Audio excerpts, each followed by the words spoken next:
Merhaba arkadaşlar. Bugün sizlerle Şeftali'nin doğurduğu yeni yavru kedileri göstereceğim sizlere. İsimlerini daha vermedik. Hadi videoya geçelim. Evet arkadaşlar, şu an içeride 5 tane kedi var. Ve çok tatlı uyuyorlar. Görüyor musunuz? Bir tane şurada, bir tane şurada. Hatta arkadaşlar feneri açalım. Fener. Ama çok güzel bir tane de beyaz var pamuk gibi. Ben şeftali... Arkadaşlar neden anlamadım. Feneri açamıyorum ama şunlara bakın. Arkadaşlar arkada dokunma lütfen hocam. Arkadaşlar burada bir tane var.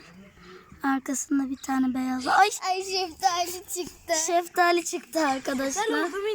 Evet. Gördünüz mü? Tatlı bekliyor.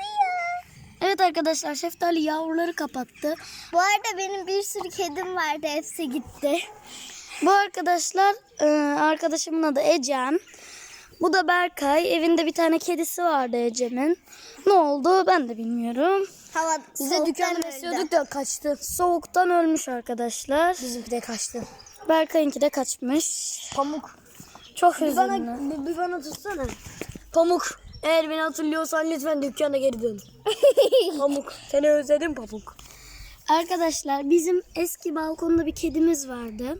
O kedinin adı Boncuk'tu. Sürekli atlayıp duruyordu balkondan. En sonunda saldık, gitti, ne yaparsan yap dedik ya. Sonra gitti. Boncuk yerine biz ona boncuk ediyoruz. Şu an hala sitenin içinde dolaşıyor. Ara sıra görüyoruz arkadaşlar. Kedileri bir gösterelim tekrar. Şeftali gel. Pıs pıs pıs pıs. Şeftali de yavruların üstüne oturdu arkadaşlar. Evet arkadaşlar, arkadalar, görüyor musunuz bilmiyorum. Şurada bir tanesinin suratı var bakın. Onlar göremez, karanlık. Evet arkadaşlar, bugünkü video bu kadardı. Sonraki videoda görüşmek üzere. Kanalıma abone olup like atmayı unutmayın. Bay bay. Paylaşsınlar.